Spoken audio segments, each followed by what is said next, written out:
예, 오늘 본문 우리 요한복음 10장 우리 11절부터 우리 13절 말씀을 중심으로 우리 총회 장영공과 우리 나는 생명의 떡이니 교재 제8과 나는 선한 목자다라는 첫 번째 시간을 우리가 갖도록 그렇게 하겠습니다. 나는 선한 목자다. 요즘 이렇게 목회자를 만나면 참 양들을 잘 만나야 된다. 그런 이야기를 많이 하곤 하고요. 또 이렇게 양들을 만나면 목자를 잘 만나야 된다. 서로 그런 이야기를 많이 하는데 사실인 것 같습니다. 과연 나는 어떤 양이고 어떤 목자인가 한번 돌아보는 그런 시간 되면 좋겠습니다. 자, 첫 번째로 우리 예수님은 하나님이 보내신 선한 목자입니다. 예수님은 하나님이 보내신 선한 목자입니다. 관찰 질문 1번 같이 읽겠습니다. 시작. 예수님이 선한 목자인 이유는 무엇입니까? 예수님이 선한 목자인 이유는 무엇입니까? 우리가 같이 강의하면서 답을 찾아가면 좋겠습니다. 예수님은 앞가에서 나는 양의 문이라고 말씀하셨습니다. 그렇죠? 문을 통하여 이렇게 들어오지 않는 사람 다 절도요, 강도다, 도둑이다. 이렇게 말씀하셨죠. 그래서 예수님을 통해서만 구원을 얻을 수 있다는 것을 말씀하셨습니다.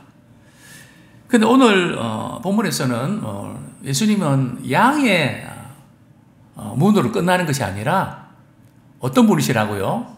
선한 목자가 되십니다. 우리가 문은 우리 찾아가서 들어가야 되죠. 그죠?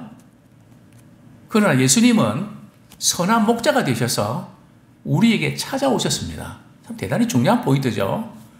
다른 종교와 기독교의 차이점이 있다면 바로 여기 있습니다.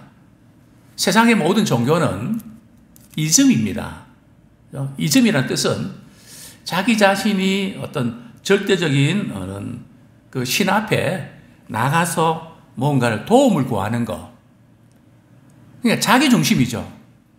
우리 기독교인 가운데 이런 분들 계시죠? 왜 예수 믿습니까? 그러면 저 복 받으려고요. 저 잘 되려고요. 물론 우리가 예수 믿는 것이 뭐 그런 면이 없는 거 아닙니다.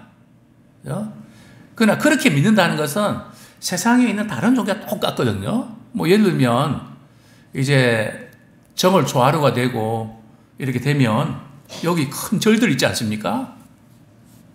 거기 가서 자녀들 잘 되고 그냥 뭐 사업 잘 되고 뭐 그렇게 비는 거나, 그죠? 우리가 하나님께 도와달라고 비는 거나 뭐 별로 차이가 있나요? 대상만 다를 뿐이지. 그죠? 그래서 기독교는 그게 아니라는 거죠. 다른 종교는 그냥 사람이 찾아가는 것이지만 기독교는 하나님이 육신이 되신 인간을 예수님을 통해서 우리에게 찾아오셨습니다. 그리고 우리의 삶을 그분은 인도해 주십니다. 그죠? 뭐 그저 복 나와라 뚝딱한 복이 나오고 이런 것이 아니라 우리의 삶 전체를 인도해 주셔서 영원한 생명으로 인도해 주시고 또 이 땅에 사는 동안에는 정말 하나님의 나라를 세워가는 그 일에 우리가 쓰임받을 수 있도록 매 순간순간 인도해 주십니다. 그래서 문은 고정되어 있지만 목자 되신 예수님은 우리에게 찾아오셨습니다. 그래서 우리에게 구원으로 인도해 주시죠. 그리고 또 우리가 점검해야 될 부분들은 우리가 하나님의 사랑을 말이죠. 우리가 받으려고 우리 하나님의 사랑을 따내려고 우리가 참 애를 쓰는데 내가 잘해야 하나님 사랑을 받을 수 있다. 이게 이제 세상의 그런 조건적인 관계잖아요. 근데 하나님과 우리의 관계는 그렇지 않습니다. 하나님과 우리의 관계는 무조건적인 관계입니다. 그래서 잘해야 사랑받고 잘못하면 버림받는 그런 게 아니라는 거죠. 우리가 이 세상에서도 그런 원리가 통하지 않습니까? 미운 자식에게 뭐 하나 준다고요? 떡 하나 더 준다고 하는. 그래서 하나님 그분 자체가 사랑이시기 때문에 우리가 잘하면 더 사랑하고 잘못하면 덜 사랑하고 그런 차원이 아니라는 거죠. 저는 우리 부모님께 늘 자라면서 저희 부모님은 사업을 하셨는데요. 사업은 늘 물건을 팔기 위해서 다른 사람의 이렇게 마음을 사고 뭔가 딜을 합니다. 커피 한 잔을 대접해도 그렇고 그럴 때는 반드시 이유가 있다는 거죠. 그래서 보통 사업하고 장사하는 분들은 그냥 얻어먹질 않습니다. 왜요? 이거 얻어먹었다가 나중에 코 깨는 거 아니야? 그러나 우리 믿음의 사람들은 그게 아니죠. 그저 사랑하고 아끼고 주고 싶어서 나누는 것이지 뭘 바라고 뭘 이용하려고 하는 게 아니란 말이죠. 그러면서 저희 아버님 늘 그런 말씀하셨습니다. 사업 세계는 철저하게 조건적이다. 커피 한 잔도 그냥 사는 법이 없다. 그러나 하나님은 우리를 무조건적으로 사랑해 주셨다. 우리는 사람들 대할 때에 조건적으로 이렇게 사랑하지 말고 하나님이 우리를 사랑해 주신 것처럼 너는 무조건적으로 사랑해야 된다. 그 부분을 정말 많이 이렇게 강조하셨습니다. 그리고 강조뿐만 아니라 전세금이 없어서 말이죠. 그렇게 힘들 때 그렇게 도움을 많이 주셨던 그런 분들 한 번도 도움을 청하지 않고 힘겹게 살아가는 모습을 보면서 처음에는 원망스럽게 됐지만 아버님이 철저하게 참 내가 무조건적으로 사랑하기 원했다는 것을 그 자체로 남고 싶은 그 마음을 나이가 들면서 알게 됐는데요. 그게 또 우리 주님의 심정 아닙니까?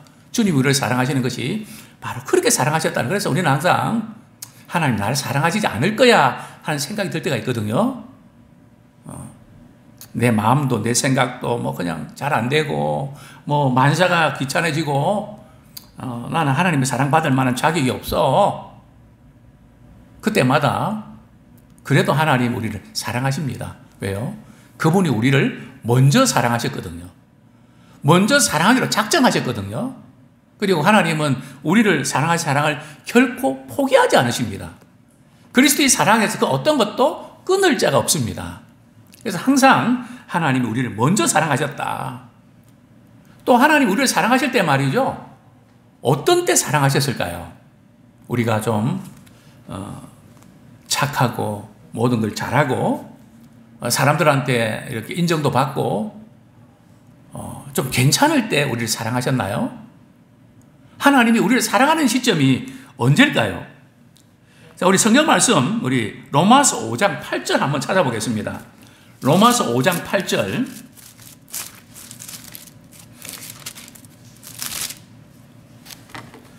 하나님 나를 사랑하지 않을 거야 하는 생각이 자꾸 들 때마다 저는 이 말씀을 묵상하면서 확인하곤 합니다. 로마서 5장 6절 말씀 같이 한번 읽겠습니다. 시작. 우리가 아직 연약할 때에 기약대로 그리스도께서 경건하지 않은 자를 위하여 죽으셨도다. 우리가 아직 연약할 때에 또 경건하지 않는 자를 위해서 예수님이 우리를 위해서 십자가 지셨다는 거죠. 그 다음에 8절 말씀 같이 한번 읽겠습니다. 시작. 우리가 아직 죄인 되었을 때에 그리스도께서 우리를 위하여 죽으심으로 하나님께서 우리에 대한 자기의 사랑을 확증하셨느니라. 우리가 어떤 상황에서 예수님이 우리를 위해서 십자가에 죽으셨다고요? 우리가 아직 죄인 되었을 때,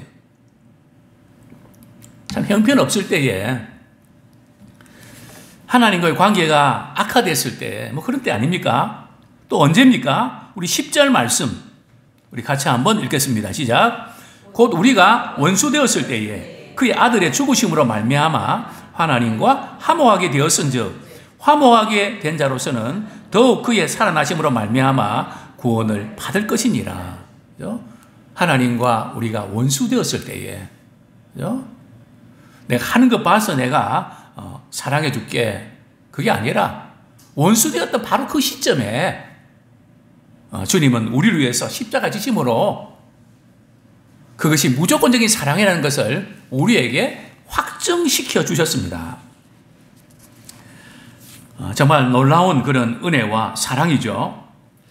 우리 56페이지 제일 밑에 줄에 하나님은 목자 없는 양처럼 제 가운데 헤매는 우리를 구원하기 위해 선한 목자를 보내주셨습니다. 하나님이 먼저 사랑하셔서 선한 목자이신 예수님을 보내주셨기 때문에 우리는 확신하며 따를 수가 있습니다. 하나님은 선한 목자이신 예수님을 우리에게 보내주셨습니다. 우리 관찰 질문 1에서 그 답이 나오죠. 예수님이 선한 목자인 이유는 무엇입니까? 예수님이 선한 목자인 이유는 자신의 양들을 위해 자기 목숨을 내놓았기 때문입니다. 자기 양들을 위해서 자기 목숨을 내놓았기 때문입니다. 그래서 그분은 선한 목자라는 거, 여기 선한 목자라는 것은 뭐 착하고 말이죠. 좋은, 뭐 도덕적으로 그런 어떤 목자다. 그런 의미가 아니고요. 양들을 위해서 생명을 내어주시는, 즉 양들을 구원해 주시는 분이기 때문에 선한 목자라는 그런 말씀이죠. 정말 우리가 이 세상에서 많은 어려움을 겪고 또 위기를 당하고 정말 어쩔 줄 몰라 할 때가 많이 있죠. 때로는 자녀 문제, 경제 문제, 건강 문제, 뭐 여러 가지 사연으로 우리가 어려움을 많이 겪게 되는데 참 이 세상 사람들이 세상 살아가면서 누구도 해결할 수 없는 문제가 있죠. 그 문제가 어떤 문제입니까? 바로 생명의 문제입니다. 그죠? 생명의 문제는 의사도 그 누구도 이렇게 손을 댈 수가 없죠. 유튜브에 제가 이렇게 쭉 검색을 하다 보니까 재수 없으면 200살까지 산다. 참 아찔한 것 같아요. 그죠? 지금 뭐 100살 사는 것도 말이죠. 90살 사는 것도 아찔한데 200살요? 그래서 재수 없으면 200살까지 산다. 그 표현을 보면서 사실은 우리는 영원히 살도록 만들어진 존재거든요. 죄만 아니었다면. 그래서 누구도 이 생명의 문제, 죽음의 문제를 해결할 수 없습니다. 또 두 번째로 해결할 수 없는 게 뭡니까? 죄의 문제입니다. 참 우리가 이렇게 나이가 들면 들수록 죄책감, 참 미안한 것, 내가 잘못 살았던 것, 그런 것들이 불쑥불쑥 생각나지 않습니까? 그래서 우리의 마음을 어둡게 하지 않습니까? 세월 만큼 쌓여지지 않습니까? 그러나 주님은 우리의 모든 죄가를 그분이 대신 담당하셨습니다. 예수님만이 우리의 죄 문제를 해결해 줄 수 있으십니다. 그렇기 때문에 그분은 선한 목자시고 또 자신의 생명을 이 죄 문제를 해결하기 위해서 내어주셨던 것이죠. 자, 우리 뒷페이지 보겠습니다. 두 번째로 큰 제목 같이 한번 읽겠습니다. 시작. 싹구는 목자가 아닙니다. 관찰 질문 두 번째, 요한복음 10장 12절 13절에 나오는 싹군의 특징을 모두 찾아보세요. 이렇게 되어 있는데요. 그렇습니다. 선한 목자와 싹군의 차이는 하늘과 땅 차이입니다. 예수님은 싹군의 특징을 여러 가지로 말씀해 주셨는데요. 첫 번째로 싹군은 뭐가 아니라고요? 목자가 아닙니다. 이 싹군은 이렇게 주인이 고용할 때부터 무슨 목적으로 고용합니까? 이렇게 양을 치는데 목자가 말이죠. 뭐 갑자기 아프다든지 집안에 무슨 일이 생겼다든지 아니면 또 양들이 많아져 갖고 말이죠.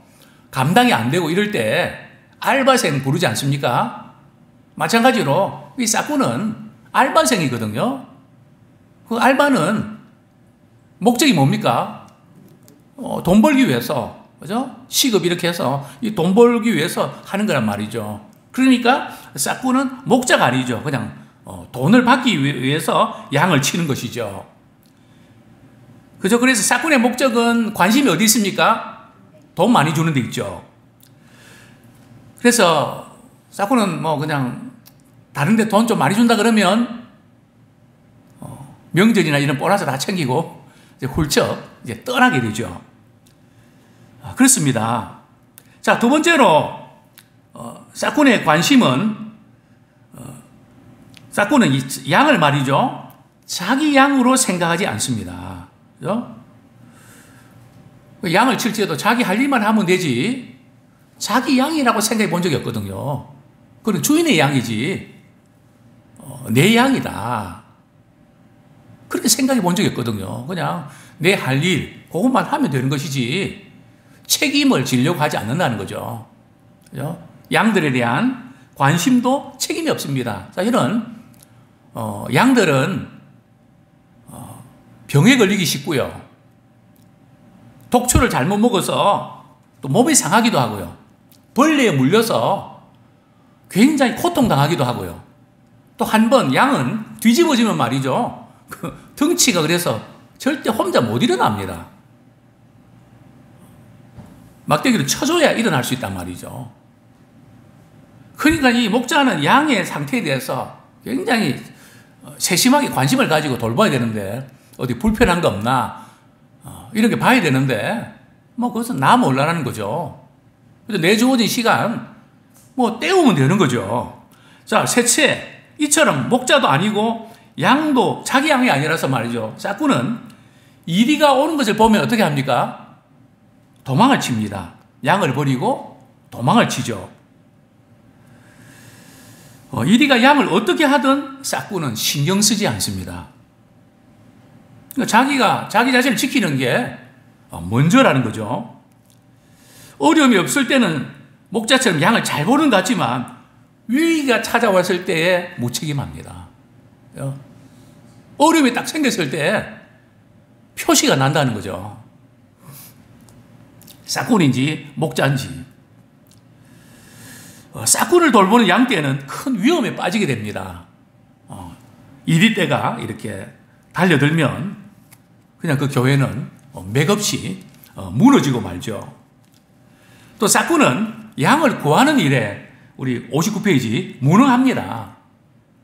양을 귀하게 생각하지도 않지만 양을 지킬 힘이 없습니다. 뭐 지키고 싶은 마음은 있을 수 있지만 지킬 수 있는 힘이 없다는 거죠. 왜냐하면 그것을 해결할 능력이 없다는 거죠. 그러나 예수님은 선한 목자이시기 때문에 우리 인간의 죄를 해결할 수 있는 능력이 있습니다. 성경의 아브라함, 모세, 다윗, 엘리야도 말이죠. 우리의 죄 문제는 해결할 수 없습니다. 우리 신앙에 도전을 줄 수 있지만 분명 하나님 사용하신 지도자지만 죄 문제에 있어서는 해결할 수 있는 분은 오직 선한 목자이신 예수님밖에 없습니다. 그렇기 때문에 우리가 다른 사람을 따르면 결말은 비참할 수밖에 없습니다. 요즘 지금 계속 또 이슈가 되는 게 JMS 말이죠. 정명석 씨 갖고 지금 뭐 성폭행을 하고 또 뭐 여러 가지 뭐 연예계에 어디에 지금 많이 들어가 있다. 특징이 뭡니까? 그죠? 지도자는 예수님께로 인도하는 목자가 되어야 되거든요. 자기가 메시아다. 무조건 가짜입니다. 근데 그들이 이제 계속 강조하는 게 뭔가 하면 예수님 초림할 때 어떤 모습을 오셨습니까? 아무도 모르게 오셨잖아요. 그래서 예수님 재림 때도 아무도 모르게 이미 오셨는데 사람들이 모르고 있다는 거죠. 그런가요? 아닙니다. 예수님은 공개적으로 오십니다. 구름을 타고 가신 그대로 공개적으로 예수님은 오십니다. 몰래 절대 오시지 않습니다. 그래서 내가 메시아다, 내가 예수다, 전부 다 가짜입니다. 성경이 분명히 말씀하고 있거든요. 그래서 특별히 우리가 우리 목회자를 신뢰하는 건 좋은데요. 목회자를 통해서 예수님을 만나야지 목회자를 예수님처럼 생각하면 안 됩니다. 항상 그 부분을 그렇게 안 할 것 같은데 자꾸 사람은 눈에 보이는 그 어떤 것을 의지하고 싶고 기대하고 그러다 보니까 이게 헷갈린단 말이죠. 그래서 그런 일들이 벌어지는 것입니다. 자, 세 번째로 우리 같이 한번 읽겠습니다. 시작. 예수님은 우리가 따라야 할 선한 목자입니다. 관찰 질문 세 번째. 예수님의 이 말씀을 듣고 많은 사람들은 어떤 반응을 보였습니까? 예수님이 나는 선한 목자다 이렇게 하니까 그게 둘러선 사람들이 말이죠. 귀신 들렸다. 당신은 귀신 들려서 미쳤다. 그렇게 조롱하고 비난을 하게 되죠.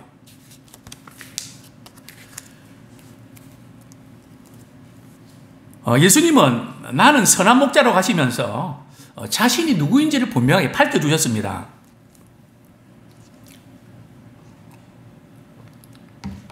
예수님은 죄 가운데 빠져 방하는 우리에게 자신만이 우리의 죄 문제를 해결하기 위해서 오셨다고 분명히 말씀해 주셨습니다. 말씀만 해주신 것이 아니라 우리를 죄 가운데서 구원해 주시기 위해서 우리 대신, 우리가 죄 때문에 죽어야 마땅한데 그분이 대신 십자가에 못 박혀 죽으셨습니다. 그래서 여호와께서 우리 무리의 죄악을 예수님 그분에게 모든 죄를 담당을 시키셨습니다. 우리는 예수 그리스도를 믿을 때에 우리가 구원을 받을 수 있습니다. 그래서 예수님만이 우리를 구원하실 수 있는 유일한 분이시고 그분만이 선한 목자십니다. 그래서 우리는 우리를 찾아오신 그분께 찬양과 감사와 영광을 돌리는 그런 우리 모두가 되기를 소원합니다. 그러나 당시의 무리들은, 유대인들은 안 그랬죠. 미쳤다, 귀신 들렸다, 이런 반응을 나타낸 것을 보게 됩니다. 사무엘이 활동할 때 이스라엘 백성은 눈에 보이지 않는 하나님이 아니라 눈에 보이는 인간 왕을 세워달라고 요구했습니다. 참 사람은 이렇게 눈에 보이지 않는 하나님보다는 눈에 보이는 그 어떤 것을 자꾸 기대를 합니다.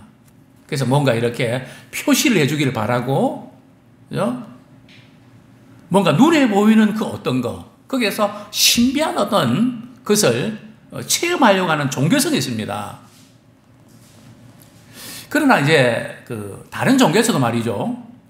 불교에서도 좀 불도가 이렇게 불심이 깊은 사람은 어떤 특징인지 아십니까? 불심이 깊은 사람의 특징은 부처부터 없앤다는 거예요. 눈에 보이는 것부터 먼저 없애야 된다는 거죠. 사실 눈에 보이는 것을 의지하고 그것을 바라는, 그것은 미신이기도 하고 아주 신앙의 어떤 종교의 어떤 그 부분에서는 굉장히 약한, 그것을 그래서 하급 종교라고 이렇게 토인비는 그렇게 규정을 하죠. 자, 어쨌든 이스라엘 백성들도 우리 하나님 믿지만 그래도 세상 사람들처럼 막강한 권력을 가진 왕을, 눈에 보이는 그 어떤 실체를 우리가 세우고 싶습니다. 때를 쓰지 않습니까? 그게 이제 인간의 종교성이라는 거죠. 자, 계속해서요. 오늘날에도 많은 성도가 교회의 부흥이나 신앙생활의 만족을 위해 강력한 지도력을 가진 목사나 지도자를 원합니다. 카리스마가 있는 그런 리더자를 원한다는 거죠. 하지만 이스라엘의 참된 왕이 하나님이듯이 교회의 유일한 지도자는 오직 선한 목자이신 예수님밖에 없습니다. 아무리 뛰어난 사역자라도 예수님을 대신할 수가 없습니다. 아무리 대단한 사역자라도 우리의 죄 문제를 해결해 줄 수는 없습니다. 교회의 모든 지도자는 우리를 예수님 앞으로 인도하는 일만 합니다. 이게 우리 모든 목회자와 직분자들의 역할입니다. 이전에도 그런 말씀 드렸는데요.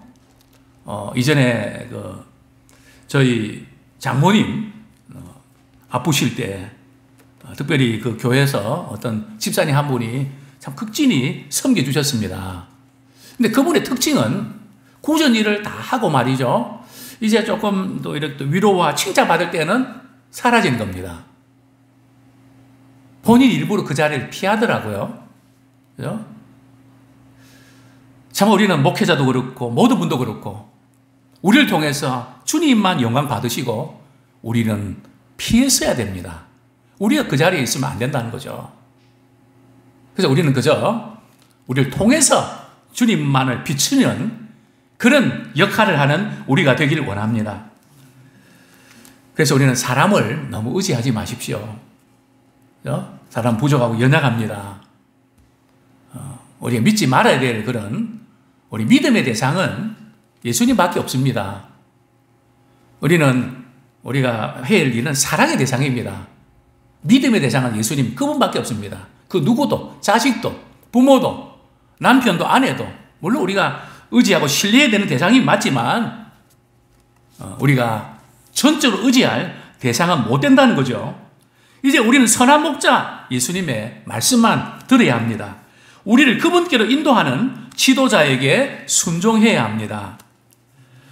우리 사람에 대한 지나친 기대나 환상들은 우리 버려놓고 늘 우리가 주님을 바라보는 우리 모두가 되기를 축원합니다.